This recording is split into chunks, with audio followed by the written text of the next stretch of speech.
బాధను వినిపించుకోవడం జరిగింది.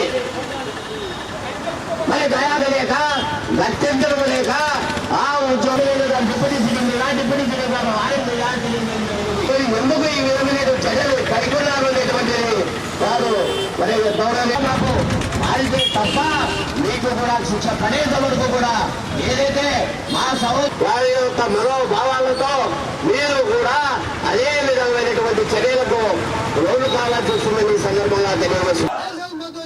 అసోసియేషన్ అమలు చేయాలి. 1/19 సర్కుల్ వెంటనే 1/19 సర్కుల్ వెంటనే ట్రాన్స్ఫర్షన్ వెంటనే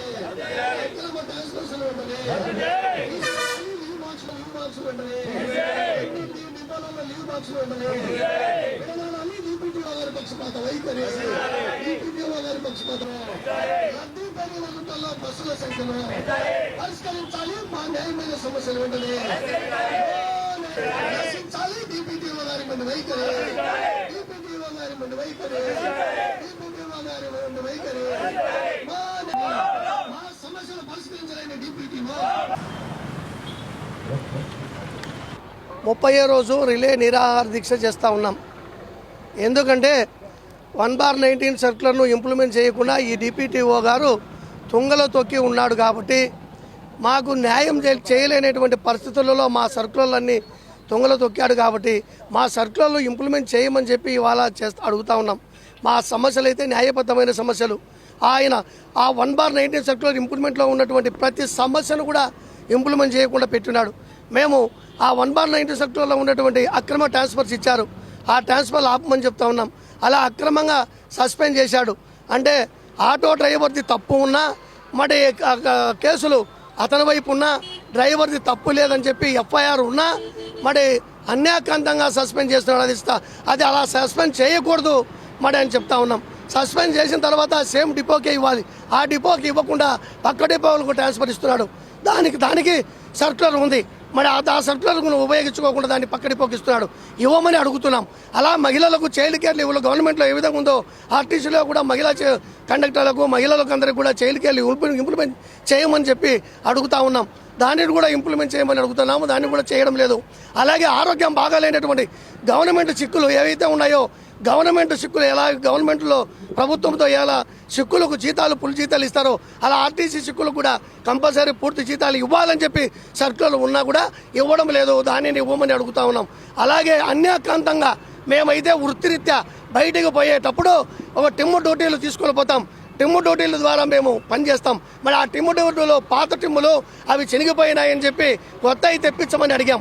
కానీ మైదుకూరు డిపోలో ఎక్స్పెషల్లీ 15 మందికి 5,126 రూపాయలు కంపల్సరీ ఒక్కొక్క టిమ్ము చెడిపోయింది. మీరే చెడగొట్టారు. మీరే బాధ్యతాయుతంగా దాని మీద నో ఛార్జ్షీటు నో ఎక్స్ప్లెనేషన్ ఏమీ తీసుకోకుండా ఆ వర్కర్ను ఏమీ అడగకుండా అన్యాక్రాంతంగా 5,126 రూపాయలు రికవరీ పెట్టారు. దానిని ఆపమని దాన్ని ఇవ్వమని ఎన్నోసార్లు పర్యాలు లెటర్లు ఇచ్చాం. కానీ దాన్ని ఆపడం లేదు. మరి ఇట ప్రతి సమస్యను కూడా మరి ఏపీఎస్ఆర్టీసీ నేషనల్ మజదూర్ నాయకత్వం 1/19 సర్కులర్లో ఉన్నటువంటి ప్రతి విషయాన్ని క్లుప్తంగా క్షుణ్ణంగా ఇచ్చాం. మా గొంతెమ్మల కోరికలు అయితే కాదు. వర్కర్లందరూ కూడా మరి బెంబేలెత్తి ఇబ్బందులు పాల్పడుతున్నారు. ఈ మధ్య కాలంలోనే మరి ప్రభుత్వం కూడా సంకేతం ఇచ్చింది. మరి ఆర్టీసీ కండక్టర్లు డ్రైవర్ల వల్లనే ఈ ఆర్టీసీ పురోగతి చెందుతూ ఉంది. తప్పకుండా వాళ్ళు బాగా పనిచేస్తున్నారని చెప్పి శ్రీశక్తి పథకం ఏదైతే పెట్టిందో ఆ శ్రీశక్తి పథకంకు తగినన్ని బస్సులు లేకపోయినా తగినన్ని బస్సులు పెంచకపోయినా దాదాపు బద్దేలి డిపోలో దాదాపు 66% ఓఆర్ వస్తా ఉన్నా అలాంటి ఉదాహరణకు చెప్తా ఉన్నా. బద్దేలి డిపోలో 66% ఓఆర్ వస్తున్నా ఇప్పుడు శ్రీశక్తి వలన 106 ఓఆర్ పెరిగింది. అంటే బస్సుల సంఖ్యను అంత 40% పెంచాలి. మేము అడుగుతా ఉన్న బస్సుల సంఖ్య పెంచమని. కానీ బస్సుల సంఖ్య పెంచకుండా ఉన్న బస్సులతోనే శ్రీశక్తి పథకాన్ని దిగ్విజయంగా చేశామని చెప్పి నారా చంద్రబాబు నాయుడు గారే మమ్మల్ని కొనియాడారు. మరి మాకు ఇచ్చినటువంటి సర్కులర్ ఏదైతే ఉందో 1/19 సర్కులర్ ఆ సర్కులర్ను పూర్తిగా ఇంప్లిమెంట్ చేయాలి. చేసేంత వరకు మా పోరాటం ఆగదు. సాధించుకునేదానికి మేము వెనకంజ వేసే శక్తే లేదని చెప్పి రీజనల్ కమిటీగా తెలియజేస్తాం. పి సుధాకర్, రియల్ కార్యదర్శి, ఏపీపీటీ నేషనల్ మజ్దూర్ అసోసియేషన్. మేము గవర్నమెంట్ పాలసీలకు ఎక్కడా వ్యతిరేకంగా పోరాటం చేయడం లేదు. అదేవిధంగా ఆర్టీసీ పాలసీలకు ఎక్కడా వ్యతిరేకంగా మేము పోరాటం చేయలేదు. కేవలం ఈ డిప్యూటీఓ గారు వచ్చినప్పటి నుంచి కూడా కేంద్ర కార్యాలయం ఏదైతే సర్కులర్ ఇచ్చి ఉన్నారో ఏ ఒక్క సర్కార్ను కూడా అమలు చేయకుండా కడప జిల్లా ఉద్యోగస్తులందరినీ కూడా వేధింపు చర్యలకు గురి చేస్తూ తీవ్ర ఇబ్బందులు పాలు చేస్తున్నారు. దానికి నిరసనగానే మేము ఈరోజు ఈ దీక్షలు చేస్తున్నాము. దాదాపుగా ఈ దీక్షలు చేసే ముందు మేము మెమరాండం సమర్పించినాము. అదేవిధంగా జిల్లా వ్యాప్తంగా పలు రకాలుగా పలు దఫాలుగా అనేక ఉద్యమాలు నిరసన కార్యక్రమాలు చేపట్టేప్పటికీ కూడా ఈ డిప్యూటీ గారు కనీసం చర్చలకు పిలవకుండా మా సమస్యలు వినకుండా మొండి వైఖరి వహించి నియంత్రిత వైఖరితో వ్యవహరిస్తున్నారు. మేము ప్రధానంగా డిమాండ్ ఏవైతే ఉన్నాయో 1/2000 సర్కులర్ కేంద్ర కార్యాలయం ఆదేశాలు జారీ చేసినప్పటికీ కూడా అవి ఇంప్లిమెంట్ చేయకుండా మా ఉద్యోగస్తులను ఇబ్బందులు పాలు చేస్తున్నారు.